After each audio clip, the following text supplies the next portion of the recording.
Hello students, स्वागत है आपका आपके अपने YouTube channel Pramod sir Raisi Nagar में। स्टूडेंट्स, उम्मीद है आपने परसेंट का जो अपना ये वीडियोस चल रहे हैं, सीरीज चल रही है, उसके पहले 3 पार्ट देख लिए होंगे। बच्चों, आज हम जो पार्ट लेके आए हैं वो चौथा पार्ट लेके आए हैं। ठीक है, अब हम ज़्यादा टाइम ना लगाते हुए पार्ट 4 पर चलते हैं। बच्चों, आप एक बात ध्यान रखें कि अपना जो चैनल है उस पर प्लेलिस्ट खोलने हैं। प्लेलिस्ट में अलग अलग चैप्टर वाइज, टॉपिक वाइज, जैसे परसेंट का, डीआई का, क्लास 10th का और सुपर क्वेश्चन सीरीज़ का फ़ोल्डर बने हुए हैं। उसके हिसाब से जो आपको समझना हो उसकी वीडियो को आप देखें। वीडियो को देखें, लाइक करें, कमेंट करें और ज़्यादा से ज़्यादा स्टूडेंट्स तक उसे आगे शेयर करें। ठीक है, तो आज के हम सवाल हैं उनको शुरू करते हैं। इसमें बोला है किसी वस्तु की कीमत पहले दिन 20% बढ़ती है, अगले दिन 25% घटती है और उससे अगले दिन 40% बढ़ती है। यदि इन 3 दिनों में वस्तु की कीमत में समेकित यानी कि एग्जाई, ठीक है, टोटल मिलाकर 78 रुपये की वृद्धि हुई हो तो उसकी प्रारंभिक कीमत बताओ। ये सवाल बच्चों अपने को दिया हुआ है। तो अपने क्या करते हैं इस सवाल में, देखो 2 तरीके से हो सकते हैं। आप शुरू की कीमत को क्या मान लो, देखो 100, हमने शुरू की कीमत क्या मान ली बच्चों, 100 मान ली। ठीक है, अब 100 पर क्या होता है, पहले दिन कितनी बढ़ गई बच्चों, देखो पहले दिन आपको बोला 20% बढ़ गई, तो 100 का जो 20% है ना बच्चों वो 20 ही होता है। 100 का 20% कितना होता है, 20। तो 20 बढ़ाते ही ये कितनी हो जाएगी, 120। तो पहले दिन 100 से 20% बढ़कर कितनी होगी, 120 होगी। अगले दिन क्या होता है बच्चों, कम हो रही है। कितनी कम हो रही है, देखो ये दिया हुआ है आपको, कितनी, 25% कम हो जाती है। ठीक है, अब आप ये ध्यान रखना 25% जो कम होगी ना वो इस पर होगी। तो बच्चों आपको मैंने पहले बताया हुआ भी है, ध्यान दें कि जो 25% है ना वो किसके बराबर होता है, 1/4, चौथा हिस्सा, आधा करके आधा। अब इसका आधा क्या है, 120 का आधा क्या होता है, 60, 60 का आधा क्या होता है, 30। यानी कि 120 का 25% क्या होगा, 30 होगा। तो 120 में से अब क्या होगा, 30 रुपये जो प्राइस है वो कम हो जाएगी, कीमत कितनी रह जाएगी, इसमें से 30 घटाओ, कितनी रहेगी बच्चों, देखो 90 रहेगी। कितनी रहेगी, 90। ठीक है, अब उससे अगले दिन क्या होता है, देखो 40% बढ़ती है। तो अब 90 का क्या करेंगे, 40% बढ़ा देंगे। तो बच्चों 90 का 40%, अब देखो 90 का 10% क्या होगा, एक जीरो हटाओ, 90 का 10% होगा 9, 90 का 10% क्या होगा, 9, और 40% क्या होगा, 9 गुना 4 कितना, 36। ठीक है, तो 90 का 40% हो गया कितना बच्चों, ये देखो ये रहा 36। 36 क्या करेंगे, इसमें ऐड कर देंगे। जैसे ही इसमें 36 ऐड करेंगे तो बच्चों ये कितना बन जाएगा, 126। तो बच्चों आप यहाँ ध्यान दें कि 100 से पहले दिन 120 होगी, दूसरे दिन 90 होगी और तीसरे दिन 90 से कितने पे पहुंच गई, 126 पर। तो मैं आपसे पूछूं, बताना इन 3 दिनों में कुल मिलाकर कितनी कीमत बढ़ गई। तो 100 से सीधा कहाँ पहुंच गई, 126 पर। तो बच्चों कितनी कीमत बढ़ गई, बताओ, 26%, यानी 26 कीमत बढ़ गई। तो देखो जैसे आप इसे सॉल्व, अच्छा एक बात और है कि इसे 126 तक पहुंचना है। अगर मान लो कोई स्टूडेंट ऐसा ना कर पाए तो वो दूसरा तरीका ये भी अपना सकता है। वो यूँ माने पहले दिन शुरू में कीमत कितनी है, स्टार्टिंग में 100 मान ली, 100 पर पहले दिन कितनी बढ़ानी है, 20%। तो यहाँ क्या लिख दिया, 120/100, या आप सीधा ही 120 ही मान लो शुरू में ही पहले दिन की, फिर ये लिखने की जरूरत नहीं है। ठीक है, अच्छा फिर अगले दिन क्या हुआ, 25% क्या हो जाती है, कम। तो 25% डाउन हुई है, तो 100 में से 25 माइनस किया, कितना, 75%, यानी 75/100। और तीसरे दिन क्या होता है बच्चों, 40% बढ़ती है, 40 बढ़ती है तो यहाँ क्या लिख देंगे, 140/100। तो बच्चों क्या होगा, जब इसे कैलकुलेट करेंगे तो देखो 100 से ये 100 कट जाएगा। ठीक है, 25 से काटा ये 3 आ जाएगा और ये 4 आ जाएगा, 4 से इसे काट देंगे तो ये 30 आ जाएगा और 30 में से एक जीरो कट गई और एक जीरो ये वाली कट गई। जब इनका गुणा करेंगे तो 3 × 3 9 × 14, 14 × 9 कितना होता है, 126। तो बच्चों ये क्या आ जाएगा हमारे पास निकल कर, 126 आ जाएगा। तो बच्चों एक बात ध्यान दें कि 126 या तो यहाँ ऐसे निकाल लें या इस तरह से, दोनों में से कोई भी एक तरीका अपना लें। अब आपको कुल मिलाकर ये पता लग गया कि ये कीमत कितनी बढ़ गई, 26% बढ़ गई, यानी कि 100 पर 26 बढ़ गई। अब अपने सवाल में देखो, आपको मैंने बेसिक बात देखो, मैंने एक क्या कहा था आपको, पिछली वीडियोज अगर आपने देखी हो, आपको सिर्फ ये पता लगाना होता है कि ये जो वैल्यू है ना ये किसके बराबर है। अब ये जो 78 है ना ये किसके बराबर है, जिसको पता लग गया उसके लिए मैथ ईजी है। कैसे, आप देखो यहाँ पर बोला है वस्तु की कीमत में इतनी वृद्धि होगी, इतनी कीमत बढ़ गई, और यहाँ पर कितनी कीमत बढ़ रही है, देखो ये कीमत कितनी बढ़ रही है, यहाँ पर ये कीमत यहाँ पर बढ़ रही है 26, ठीक है। तो 26 जो बढ़ रही है वो किसके बराबर है बच्चों, 78 के बराबर है। अब अपने को ये पता लग गया, अब ये सवाल यहीं पर यूँ मान लो कि ख़त्म ही है, अब तो बहुत ईजी हो गया। तो बच्चों देखो इसको कैसे करेंगे आगे अपने, कि यहाँ पर वृद्धि कितनी हुई 26%, ठीक है, और ये जो वृद्धि है 26% किसके बराबर है बच्चों, 78 के बराबर है। देखो ये वृद्धि 78 किसके बराबर है, 26%। 26 यहाँ से आपको पता है इसके नीचे चला जाएगा तो 1% बन जाएगा, ये इसके नीचे ले जाओ तो 78/26 कटिंग करेंगे तो आएगा 3। और फिर बच्चों पूछा क्या है आपसे, इसमें पूछा है तो प्रारंभिक कीमत, यानी ये पूछा है तो गुना में क्या आ जाएगा, 100 आ जाएगा, ठीक है। 3 का 100 से करेंगे तो 300 आ जाएगा। कैसे होगा देखो यहाँ पर लिख कर बता दिया, देखो 78 और उसके नीचे ये 26 और गुना में ये पूछा आपसे प्रारंभिक कीमत, इसलिए गुना में क्या आ जाएगा 100। सॉल्व किया तो कितना है बच्चों, 300 आंसर। तो ये हमारे इस सवाल का आंसर आ गया। अच्छा सवाल है, इम्पोर्टेंट क्वेश्चन है, अच्छे से आप इसे करना सीख लें। अपने इसके बाद अगला सवाल लेते हैं। देखो बच्चों अगला सवाल क्या है, अगला सवाल इसी तरीके से है। देखो आप बच्चों इसमें बोला है किसी वस्तु की कीमत पहले दिन 20% बढ़ती है, अगले दिन 25% घटती है तथा उससे अगले दिन 40% बढ़ती है। यानी सेम वही डाटा जो पिछले सवाल में, यदि इन 3 दिनों में वस्तु की कीमत में समेकित 78 रुपये की वृद्धि हुई हो तो उसकी प्रारंभिक कीमत बताओ। तो बच्चों देखो इस सवाल को अपने कैसे करेंगे,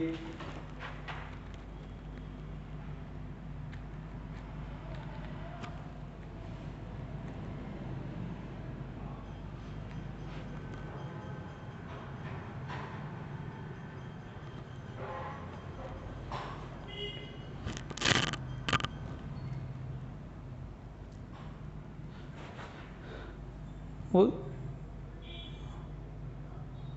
सवाल अपने ने बच्चों ऐसे कर लिया। इसी सवाल को अपने चाहें तो थोड़ा शॉर्ट, जिसको थोड़ा शॉर्ट चाहिए तो वो देखो कैसे कर सकता है, वो इस तरह से समझे। देखो कि हमारे पास 20% दिया हुआ है बच्चों, क्या दिया हुआ है,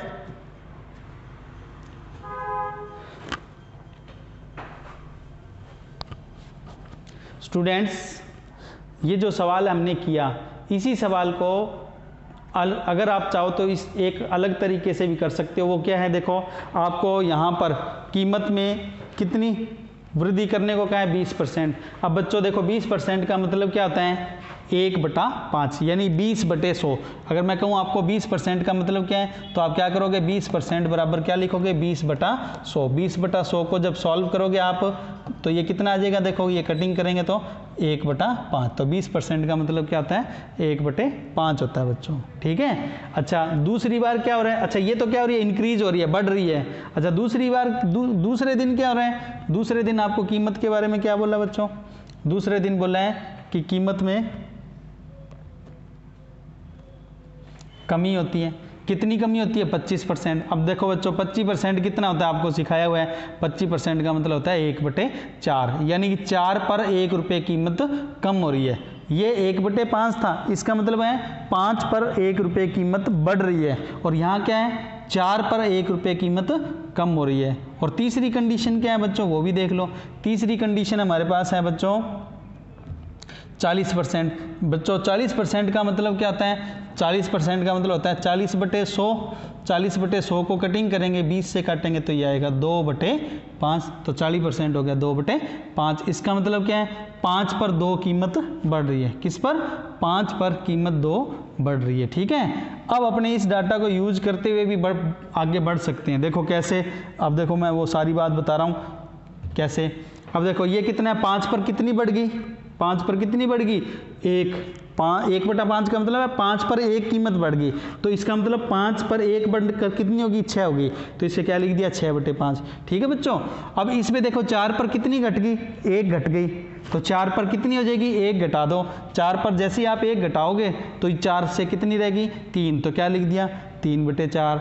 इसको आप खुद सोचो जल्दी से, 5 पर कितनी बढ़ानी है, 2 बढ़ानी है। जैसे ही 5 पर 2 बढ़ाओगे तो ये 5 पर कितनी होगी, 7। अब देखो पहले दिन ये कीमत बन जाएगी, दूसरे दिन ये हो जाएगी, तीसरे दिन ये हो जाएगी।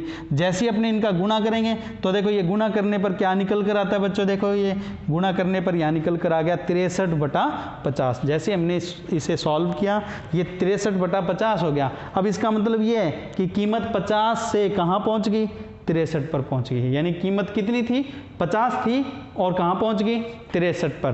तो ये तो होगी स्टार्टिंग की कीमत, ये तो होगी शुरू की कीमत, और ये होगी लास्ट यानी कि अंतिम कीमत। तो आप इसको यूज करके भी आगे सवाल कर सकते हो। तो देखो यहाँ पर क्या होगा, ये प्रारंभिक कीमत 50, ये देखो ये वाली लिखी, और अंतिम कीमत कितनी लिख दी, ये 63 ये वाली लिखी। ठीक है। अब मैं आपको यहाँ कहूँ, बताओ कितनी कीमत बढ़ गई, कितनी बढ़ गई बचाओ, 13, और सवाल में कितनी बढ़ी हुई दी है, 78। तो ये जो 78 है किसके बराबर हो जाएगा बच्चों, 13 के बराबर हो जाएगा। ठीक है, ये आपको सवाल में दिया हुआ है, उन्हीं आंकड़ों को हमने यहाँ पर रख दिया। ठीक है, तो देखो 78 किसके, इस 13 के बराबर। ये जो 78 है ये उस 13 के क्या हो जाएगा, बराबर हो जाएगा। फिर अपने इसको क्या कर देंगे, आगे सॉल्व कर देंगे। ठीक है,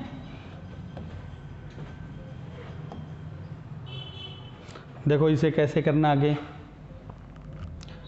78/13, और पूछा क्या है आपसे, ये पूछा है क्या कि 78 13 के बराबर है। पूछा क्या आपसे, प्रारंभिक कीमत बताओ स्टार्टिंग की, तो गुणा में यहाँ क्या लगा देंगे, ये वाला 50 लगा देंगे। ये जो 50 है ना, इसका यहाँ पर गुणा हो जाएगा। जैसे यहाँ 50 का गुणा करेंगे तो पहले तो देखो इसे काट लो, कितना 6, और 50 का 6 से गुणा होते ही हमारे पास रकम है वो क्या निकल कर आएगी, देखो 50 का गुणा किया, 50 × 6 कितना आया, 300। तो हमारे सवाल का आंसर क्या हो गया बच्चों, 300 हो गया। ये आपका आंसर आ गया। ठीक है, तो आपके सवाल का आंसर कितना हो गया, 300। बच्चों इस सवाल को हमने अभी पहले किया था तो वो तरीका लगाया था, अब इसी को हमने यूँ फ्रैक्शन में कर लिया तो फ्रैक्शन से भी ये सवाल हो गया। ठीक है, अब अपने इसी सवाल को आगे अलग तरीके से आगे नया सवाल लेते हैं। नया सवाल क्या है, राम 3 विषय की किसी परीक्षा में कुल 64% अंक प्राप्त करता है। जो फर्स्ट सब्जेक्ट है उसमें उसके 79, सेकंड में कितने हैं 58%, तथा थर्ड में उसके कितने हैं एम क्या है हमें पता नहीं है। ठीक है, यदि प्रत्येक विषय में अधिकतम अंक, यानी कि अधिकतम अंक का मतलब होता है मैक्सिमम जो मार्क्स हैं, यानी कि पेपर कितने नंबर का है, 150 नंबर का है, सीधी सी बात है। तो एम का मान बताओ, यानी कि एम कितना है ये बताना है।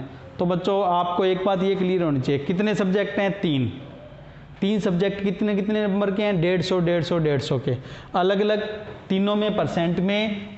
अपने को एक सब्जेक्ट में तो ये दे दिए, एक सब्जेक्ट में सीधे वैल्यू दे दी, इसमें परसेंट दे दिया, और तीसरे का एम में पता नहीं है, लेकिन तीनों का कितना दे दिया, 64%। तो सबसे पहले तो आप ये देखो 150 नंबर का एक है तो 3 कितने के हो गए, 150 × 3 कितने, 450। तो बच्चों 450 क्या हो गया, टोटल तीनों सब्जेक्ट के नंबर में से उसके कितने हैं, 64%। तो अपने को क्या करना है, 150% 64 का जो है 450 का 64% निकालना है। अपने को क्या करना है, 450 का 64% निकालना है। तो उसके जो तीनों सब्जेक्ट के नंबर है वो निकल कर आ जाएंगे। तो देखो 3 सब्जेक्ट हैं तो 150 × 3 किया, कितने हो गए, 450। ये टोटल नंबर हो गए। 450 में से उसके कितने नंबर हैं, 64%। देखो ये दिया है ना 64%, तो ये 64, ये वाला देखो यही 64 को यहाँ यूज़ किया हमने। ठीक है, ये कितना है, 64/100 किसका, 450 का, कितना आ गया, 288, 288। बच्चों ये 288 क्या है, ये 288 है उसके टोटल नंबर। ठीक, अब अपने पास फर्स्ट सब्जेक्ट में कितने हैं, सेकंड में कितने हैं वो पता लगाने हैं। तो देखो फर्स्ट में तो हमें 79 क्लियर दिया है, लेकिन सेकंड के कितने, 58%। सेकंड का मतलब 150 नंबर में से कितने, 58%। तो देखो 150 में से 58% निकाला हमने, 58%, तो 150 का 58%, या तो 150 का 58% निकाल दो या 58 का 150% निकाल दो, बात एक ही है। 150 का मतलब 1.5 गुना होता है, 58 का 1.5 गुना, या तो यूँ कटिंग करके कर लेना, जैसे ये देखो ये कटिंग करेंगे तो ये आ जाएगा 2 और ये आ जाएगा 3, ठीक है, और 2 से इसे काटेंगे क्या आएगा 29, 29 का 3 से मल्टीप्लाई किया तो कितना आया 87। तो देखो एक सब्जेक्ट में ये हैं, दूसरे में ये हैं और तीनों में ये हैं, तो अपने को क्या करना है, इसमें से इसको और इसको माइनस कर देना है, तीसरे सब्जेक्ट के नंबर क्या होंगे अपने पास निकल कर आ जाएंगे, ठीक है। तो देखो कैसे निकालेंगे अपने इसे, पहले सब्जेक्ट के 79 ये सवाल में दिए हुए हैं, दूसरे सब्जेक्ट के 87 ये वाले आ गए, ठीक है। अब अपने को तीसरे सब्जेक्ट के निकालने हैं, तो उसके लिए पहले इन दोनों को जोड़ लो, इन दोनों का जोड़ ये आ गया, ठीक है बच्चों। अब क्या करना है, इसको क्या किस में से माइनस कर देना है, जो तीनों सब्जेक्ट के नंबर हैं। तीनों सब्जेक्ट के नंबर क्या है बच्चों, देखो 288, इस 288 में से क्या करेंगे, इस 166 को माइनस कर देंगे, तो सिंपल सा सवाल है, आंसर निकल कर आएगा 122। तो ये हमारे सवाल का क्या हो जाएगा, आंसर हो जाएगा बच्चों, ठीक है। तो अब अपने क्या करेंगे, इसके बाद अगला सवाल लेंगे, ठीक। अब हम अगला सवाल लेते हैं। अगला सवाल है डिस्काउंट पर, किसी वस्तु पर क्रमिक 40%, क्रमिक का मतलब कंटिन्यू, 3 कंटिन्यू डिस्काउंट दिया जाता है, एक के बाद एक, एक के बाद एक, ठीक है। 40%, 60% और 20%, यानी कि पहले 40% डिस्काउंट माइनस हो जाएगा, फिर जो बचेगा उस पर 60% होगा, फिर जो बचेगा उस पर 20% होगा। तो बच्चों एक तो वो तरीका है, देखो क्या, शुरू में 100 मान लो, 100 में से पहले 40 माइनस कर दो, 60/100, और फिर कितना 60 माइनस कर दो 40/100, ठीक है, और फिर 20% माइनस कर दो, डिस्काउंट का मतलब घटाना ही होता है, 20 माइनस करेंगे तो क्या आएगा 80/100। तो बच्चों क्या होगा, हम 100 से चले, 3 डिस्काउंट हमने लगा दिया, पहला डिस्काउंट ये 40% घटाया तो 60 रह गया, 60% घटाया तो 40 रह गया, 20% घटाया तो 80 रह गया। या तो इस तरह से कैलकुलेट करके करना, या फिर वो जो फ्रैक्शन वाला बताया था, मेरे हिसाब से जो फ्रैक्शन वाला तरीका है ना, वो अपने लिए ज़्यादा बेटर रहेगा, इसलिए मैं आपको फ्रैक्शन वाले तरीके से बता रहा हूँ। देखो इसको कैसे करना है, तो अपने क्या करते हैं, तीनों परसेंट लेते हैं बच्चों। देखो तीनों परसेंट क्या क्या है हमारे पास, पहला परसेंट क्या है 40% डिस्काउंट, 40% को अपने लिखते हैं 40/100, 40/100, 40/100 को कटिंग करेंगे तो क्या बनेगा, 40 और 100 को आपस में काटेंगे तो कितना आएगा 2/5। यहाँ लिख कर बता देता हूँ, देखो 40/100 कटिंग की तो कितना है ये 2/5, तो ये 2/5 लिख दिया। अब इस डिस्काउंट का मतलब होता है कमी, यानी कि 5 पर 2 की क्या हो जाएगी, कमी हो जाएगी, ठीक है। अगला डिस्काउंट क्या है बच्चों, वो देखो 60%, 60% का मतलब क्या होता है 60/100, 60/100 को जब अपने कटिंग करेंगे देखो तो ये कितना आएगा 3/5, ठीक है। 3/5 का मतलब है 5 पर 3 की कमी, ठीक है। इसी प्रकार देखो अगली जो है डिस्काउंट है 20%, 20% तो बच्चों हमने अब रट ही लिया, क्या होता है 5वां हिस्सा, 1/5 मतलब 5 पर 1 का डिस्काउंट, ठीक है बच्चों। अब अपने को क्या करना है, ये जो वैल्यूज़ हैं इनको उसी तरह से लिखना सिखाया था आपको, 5 पर 2 की कमी तो क्या लिखेंगे 3/5, ये 5 पर 3 की कमी को क्या लिखेंगे बच्चों, 5 में से 3 घटा देंगे 2/5, तो देखो 5 पर 2 की कमी यानी कि 3/5, फिर 5 पर 3 की कमी को क्या लिखेंगे बच्चों 2/5, ये 5 पर 1 की कमी है, 1 कम कर दो बस, क्या लिख देंगे 4/5, तो ये हमने फ्रैक्शन लिख दी। अब बच्चों हमें क्या करना है, इन तीनों फ्रैक्शन का गुणा करना है। गुणा करने पर देखो क्या होगा, आपस में कुछ भी नहीं कटता, ऊपर हो गया 3 दूनी 6, 6 चौक 24 और नीचे इनका गुणा हो गया 125। इसका मतलब ये है कि शुरू में कीमत ये थी, डिस्काउंट के बाद कितनी रहेगी 24 रहेगी, तो बस इससे अपने को आप आगे सवाल को बढ़ाना है, ठीक है। अब आप देखो आगे इसी तरह से लिखा होगा, प्रारंभिक कीमत ये होगी कितनी 125 और अंतिम कीमत क्या रहेगी 24 रहेगी बच्चों, ठीक है। तो जब अपने देखें तो यहाँ कमी कितनी हुई 101 की कमी हुई, 101 की कमी किस पर हुई, क्योंकि स्टार्टिंग में तो ये ना किसने कितने पर 125 पर, तो क्या आएगा 101/25 और गुणा में 100 कितना आएगा 80.8, यानी कि इतना डिस्काउंट है टोटल। आपसे यही पूछे टोटल डिस्काउंट कितना है, तो आप इस तरह से इसको सॉल्व कर सकते हैं। ओके, तो बच्चों आपको मैंने ये जो सवाल है इस तरह से समझा दिया। मान लो आपको यही सवाल मैंने अभी जो शुरू में बताया था उस तरह से अगर आप करते तो आपका आंसर ये इतना आता कि नहीं, ये भी मैं आपको करके बता देता हूँ। देखो शुरू में अपने कीमत लिखते 100, ठीक है, 100 पर पहला डिस्काउंट 40 है, 40 डिस्काउंट को क्या लिखते हैं 60/100, ठीक है। फिर दूसरे डिस्काउंट को क्या लिखते हैं, 60 डिस्काउंट है तो क्या लिखते हैं 40/100। तीसरा डिस्काउंट कितना है 20%, तो उसे क्या लिखते हैं 80/100। तो बच्चों जब आप इसे कैलकुलेट करते तो 100 से 100 कट जाता। इसी प्रकार से ये जो सारी कटिंग करते तो ये हमारे पास आ जाता 19.2। इसका मतलब है 100 रुपये वाला सामान डिस्काउंट के बाद इतने में मिलेगा। तो टोटल डिस्काउंट के कितना हो गया 100 में से, फिर आप क्या करते 100 में से ये 19.2 माइनस कर देते। 19.2 जैसे ही माइनस करते ये कितना आ जाता 80.8% आ जाता। तो बच्चों ये दूसरा तरीका होगा इसको सॉल्व करने का, या तो आप यूँ फ्रैक्शन से कर लो या इस तरह से। तो ये तो आप पर डिपेंड करता है आप किस तरह से अपनी तैयारी को आगे बढ़ाते हैं, ठीक है। कैलकुलेशन फ्रैक्शन में करोगे तो बहुत जल्दी सवाल होंगे। मेरी सलाह आपको इस फ्रैक्शन वाले तरीके की है।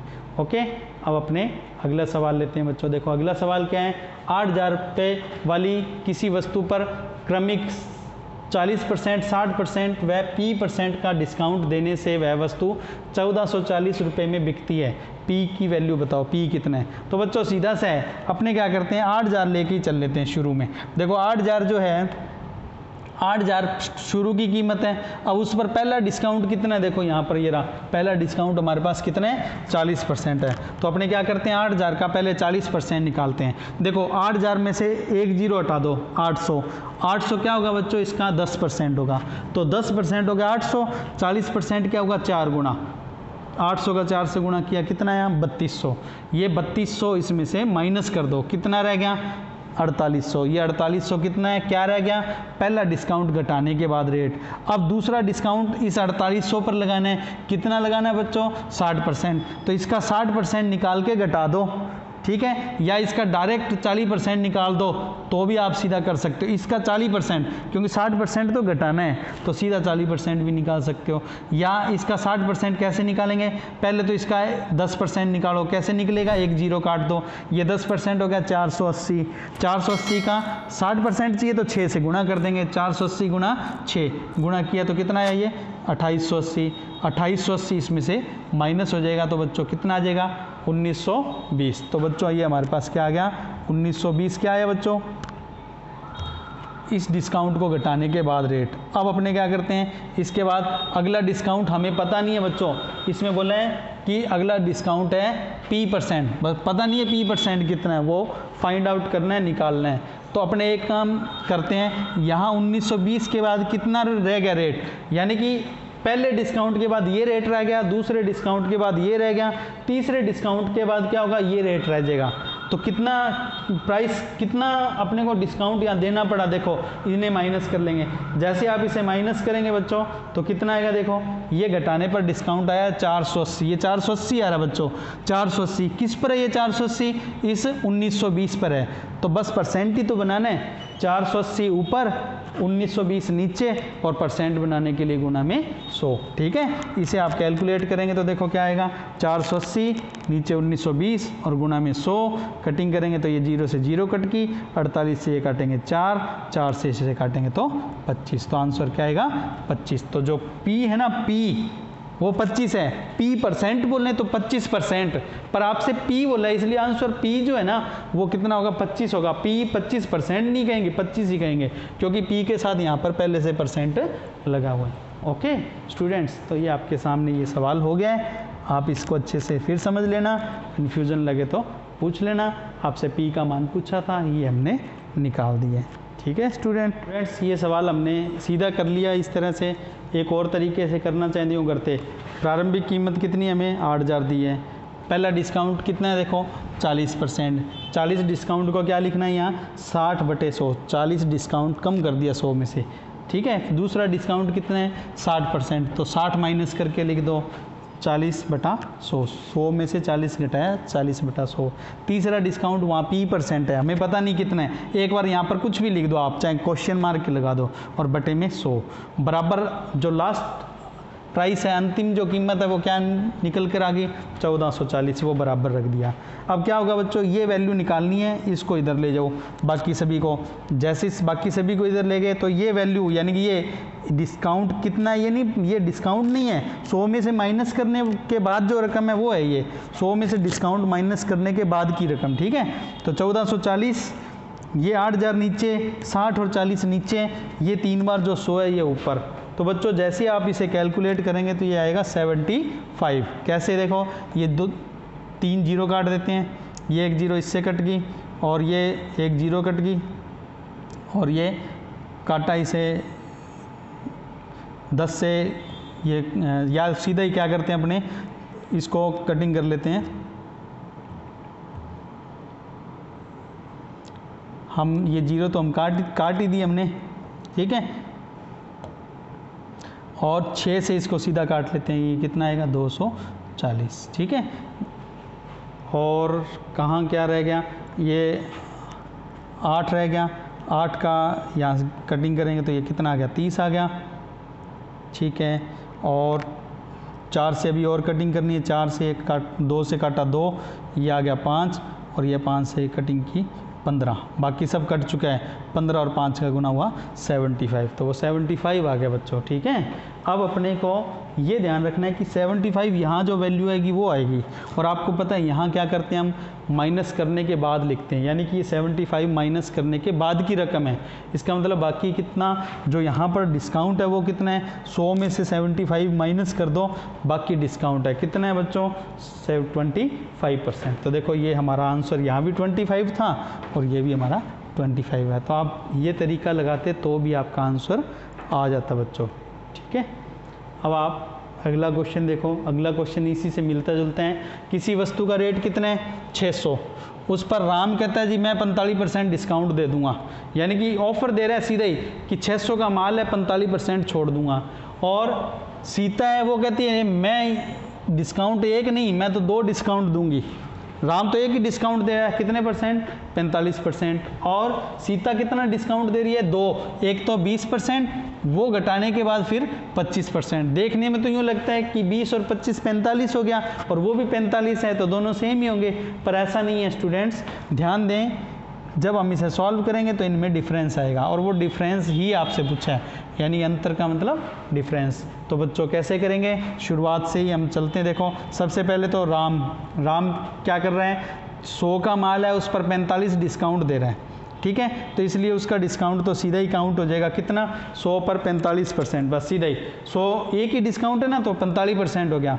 पर सीता ने क्या किया है, पहले तो उसने कितना दिया 20, 100 पर 20% कितना, 100 पर 20% कितना 20 हुआ, 100 का 20% 20 घटाया, 20 घटाने के बाद क्या रेट रह गया 80 रह गया। फिर दूसरा डिस्काउंट 80 पर कितना देना है 25%। अब 80 का 25% निकालो, 80 का 25% यानी 25% क्या बताया था बच्चों, 25% का मतलब होता है 1/4, चौथा हिस्सा। इसमें 4 से भाग दे दो, जैसे इसमें 4 से भाग देंगे तो कितना आ जाएगा 20, ठीक है। 80 में 4 का भाग दिया 20 आ गया, 20 इसे घटाया तो कितना आ गया 60, यानी कि सीता पहला डिस्काउंट घटाएगी तो 100 से 80 रह जाएगा, और दूसरा डिस्काउंट घटाएगी तो 80 से 60 रह जाएगा। यानी कि आप गौर करें, राम 100 वाले पर कितना डिस्काउंट देगा 45, जबकि सीता 100 वाले पर कितनी कीमत लेगी 60 लेगी, इसलिए डिस्काउंट कितना हो जाएगा, डिस्काउंट हो जाएगा 40%। ये डिस्काउंट होगा किसके लिए, सीता के लिए, ठीक है। तो जो सीता है वो तो 40% डिस्काउंट दे रही है दोनों को मिला के, और राम अकेला कितना दे रहे हैं 45%। तो कितने का फ़र्क हो गया दोनों में, डिस्काउंट में 5% का, किस पर 600 पर। 600 का 5% सीधा ही निकाल लो, कोई भी वैल्यू में से 2 जीरो हटा दो 1% बन जाता है, तो इसका 1% हो गया 6, 5% होगा 6 गुना 5 कितना 30। तो हमारा जो आंसर है वो कितना आ जाएगा बच्चों 30 आ जाएगा। आप इसको एक बार इस तरह से समझ लें। देखो आगे मैं यहाँ पर स्लाइड से बता रहा हूँ कि डिस्काउंट कितना हो गया 100 से, यानी कि 100 रुपये का माल है ना तो वो इतने % लेगी, तो कितना डिस्काउंट दे दिया उसने 40 दे दिया, और इधर डिस्काउंट कितना है 45 है, तो दोनों में फ़र्क कितने का हो गया, इन दोनों में डिफरेंस हो गया 5% का। ध्यान रखना ये 100 पर है ना, इसलिए भी परसेंट ही है, ठीक है ना, 100 पर है इसलिए। तो 5% का डिस्काउंट किस 5% का डिफरेंस, ये डिफरेंस किस पर है बच्चों, 600 पर। तो 600 का क्या करना है, 5% निकाल देना है। 600 गुणा 5/100 कैलकुलेट किया तो कितना है बच्चों, ये 2 0 काट दो बस सीधा ही, 30 आ गया। तो 30 का फ़र्क है। तो आप इस तरह से इसे कर सकते हैं।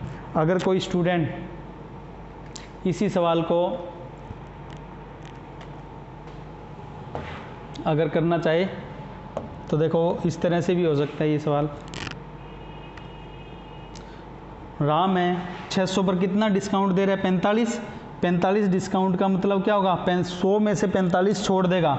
जैसे वो 45 छोड़ेगा तो वो कितने लेगा, वो लेगा कितने, 55। तो 55 इस पर क्या होगा, 600 गुणा 55/100 कैलकुलेट करेंगे तो 2 0 कट गई, 55 गुणा 6 हुआ 330। यानी कि राम 330 रुपये ले लेगा उसी वस्तु का, ठीक है। लेकिन सीता उसी वस्तु का कितना लेगी, वो 2 डिस्काउंट देगी। 600 पर पहला डिस्काउंट कितना देखो, 20%। 20 छोड़ा तो कितना आ गया, 80। और फिर दूसरा डिस्काउंट क्या है, 25%। 25 छोड़ा तो कितना आ गया, 75%। माइनस करते जाएंगे 100 में से जो भी दिया है। अब इसे कैलकुलेट किया तो कितना आया, 360। राम ले रहा है 330, सीता ले रही है 360। कितने का फ़र्क हो गया दोनों में, 30 रुपये का। बस यही उनके रेट में फ़र्क है, यही उनके डिस्काउंट में फ़र्क होगा।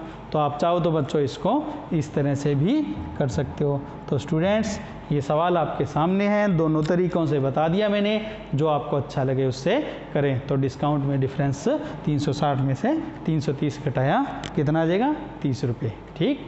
अब अपने अगला सवाल लेते हैं। अगला सवाल है, एक पेन तथा एक कॉपी का मूल्य समान यानी कि इक्वल है। कॉपी और पेन सेम रेट की है, दोनों ही 50-50 रुपये की मान लो, दोनों ही 100-100 रुपये की, जैसे भी है ये मान ली हमने, ठीक है बच्चों। अब इसके बाद क्या है, हमें दिया हुआ है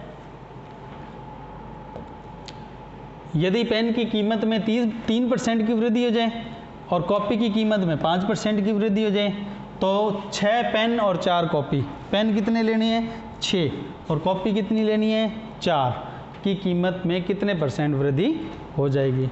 तो देखो स्टूडेंट ये सवाल बिल्कुल सिंपल है। अपनी वो मानते हैं कि जो कॉपी है और जो पेन है, जो कॉपी है और जो पेन है दोनों कितने कितने के हैं, दोनों ही 100-100 रुपये के हैं, ठीक है। पेन भी 100 का, कॉपी भी 100 की। तो 6 अपने को देखो कितने पेन बोले यहाँ, 6 पेन। तो 6 पेन कितने के हो गए, 600 के। और 600 पर क्या हुआ, 3% रेट बढ़ गया। देखो इसमें बोला ना पेन की कीमत कितनी बढ़ती है, 3%। तो 600 का 3% सीधा ही 600 में से 2 0 हटा दो, 1% रह गया, 1% हो गया 6 और 3% हो गया 18। तो 6 थी 18, इसका रेट 18 बढ़ गया, किसका, पेन का। अच्छा अब किसकी बात करते हैं, कॉपी की। कॉपी कितनी बोली है, देखो कॉपी यहाँ पर कितनी है, कॉपी है हमारे पास 4, ठीक है। 4 कॉपी है तो चारों कितने की होगी, 400 की। 400 पर कितना रेट बढ़ाना है, देखो इसमें 5%, 400 का 5% निकाल लो बच्चों। 400 का 1% होगा 4, 5% होगा 4 5 20। तो इसका रेट बढ़ गया कितना, 18, और इसका रेट कितना बढ़ गया, 20। दोनों का मिलाकर कितना रेट बढ़ गया बच्चों, 20 इसका 18 इसका, दोनों को जोड़ देंगे तो ये कितना हो जाएगा बच्चों, 38। कुल मिलाकर इतना रेट बढ़ गया, ये रेट बढ़ गया। अब ये रेट किस पर बढ़ा, 600 ये और 400 ये, टोटल कितने हुए, 1000। ये 1000 पर रेट बढ़ गया बच्चों। कीमत का आपसे परसेंट पूछा है तो 38 रुपये बढ़ गया रेट, देखो ये 38, ठीक है। ये 38 किस पर बढ़ा, दोनों पर, 600 और 400 यानी कि 1000 पर, ठीक है। परसेंट के लिए गुणा में 100, 2 0 से 2 0 काटेंगे, 38 में 10 का भाग देंगे, 38 में 10 का भाग देंगे तो कितना आएगा, 3.8 आएगा। मैं फिर बता रहा हूँ ये 1000 कैसे आया, 600 और 400 इन दोनों रेट को प्लस करके आया, ठीक है बच्चों। तो आंसर आ जाएगा इसका कितना, 3.8%। तो ये हमारे सवाल का क्या हो गया, आंसर हो गया, ठीक है बच्चों। आज की क्लास का अपने ये अंतिम क्वेश्चन ले रहे हैं। इस क्वेश्चन में क्या बोला है बच्चों, राम अपने 4 बच्चों के लिए कुछ टॉफ़ी खरीद कर लाया। राम 4 बच्चों के लिए टॉफ़ी लाया, कितनी कितनी लाया, क्या कुछ लाया, वो सवाल में पढ़ेंगे पता लग जाएगा। इसमें बोला है उसने 20% पहले बच्चे को, शेष का 40% दूसरे बच्चे को, और कुल टॉफ़ी, देखो इसमें तो क्या बोला है, कुल टॉफ़ी का 28%।